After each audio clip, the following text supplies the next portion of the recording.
Welcome to Daily Sourdough. Today we are making Sourdough Grissini, which is an Italian breadstick about the size of a pencil and really crispy and crackly. So fun to dip in sauces and soup.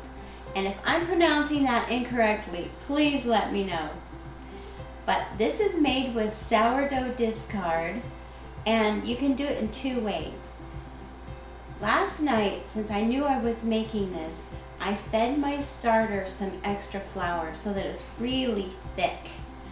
So I added, instead of adding only 1 cup of flour, I added 1.5 cups of flour so that my starter is very stiff. You could also just take your starter straight out of the fridge or off the counter and add extra flour in today. It doesn't matter. I just like to ferment as much of my flour as I can before I make anything. But I am going to add just a little bit extra flour today. But either way, start with about 1 cup of starter. And as you can see, this is very thick today. Then add 1 teaspoon of salt. And that's kind of a scant teaspoon. 2 tablespoons of olive oil. And then 2 tablespoons of maple syrup. And you could also use honey if you prefer. Now,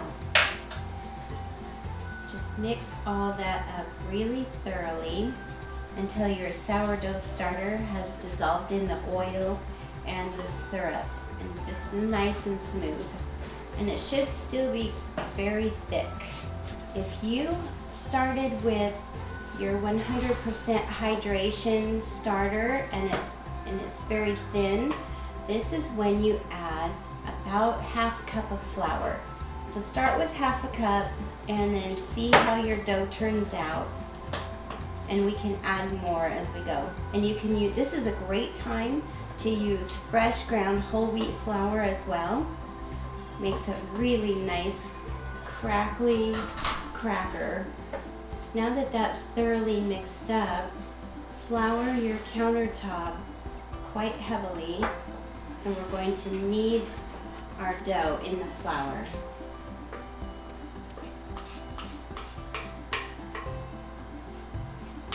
And this is when you're going to need a bench scraper because it's going to be quite messy still.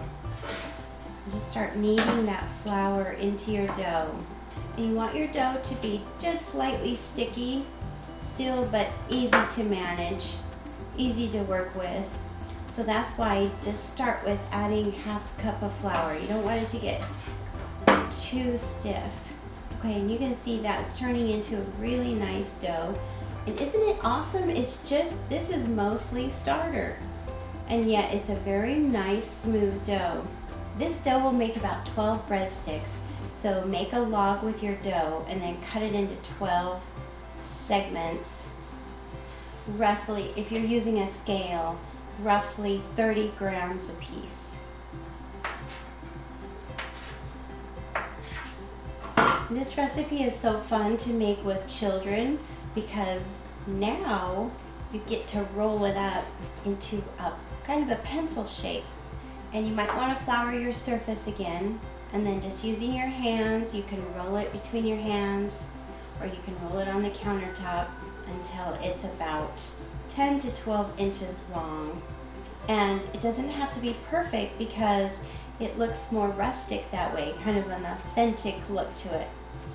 And you can either leave them like this, leave them plain like this, or you can roll them in seeds. And I have 2 different seeds here. I have sesame seeds, and we'll do that first.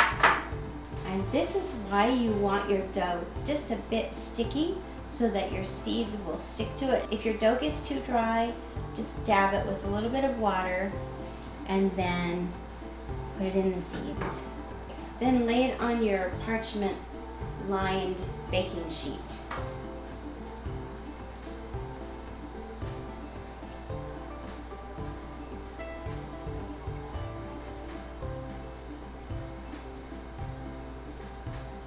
today I'm also going to use some flaxseed just to change it up a bit and have a variety of colors. So if your dough gets too dry, you can wet your hands a bit and roll your dough with moistened hands. That helps to keep it from getting too dry, and then of course the seeds will stick really well.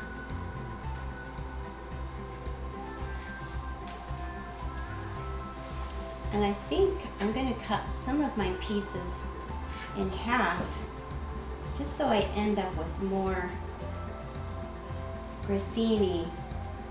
Then if your dough gets too wet, you're just going to have to find that happy medium.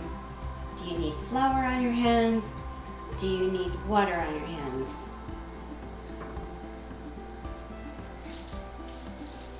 You can add so many flavors to your grissini. You could add some garlic flavoring, some chopped garlic, garlic powder. You could add some onion powder.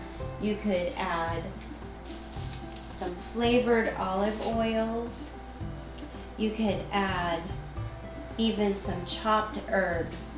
And then if you want to do that, mix it in with your dough. So just have lots of fun with this. It's just a really pretty variation of crackers. Just fun to serve to company and family. Once you've rolled out all your grissini and it's laying on the parchment paper, brush them with your favorite olive oil.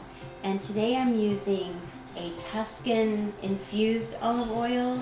That's just going to give that really nice Tuscan flavor to it.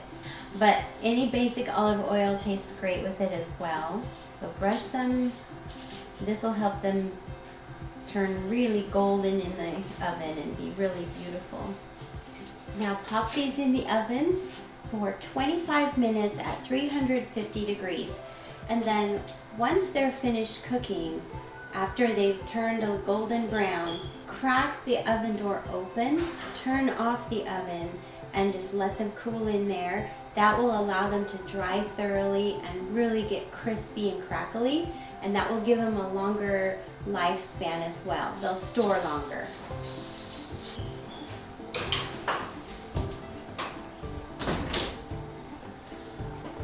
Okay friends, here you have it. Sourdough grissini, an Italian breadstick. It's really fun to serve.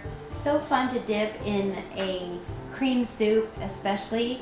And you can make a little centerpiece so cute. Just put these in a little serving dish of some sort.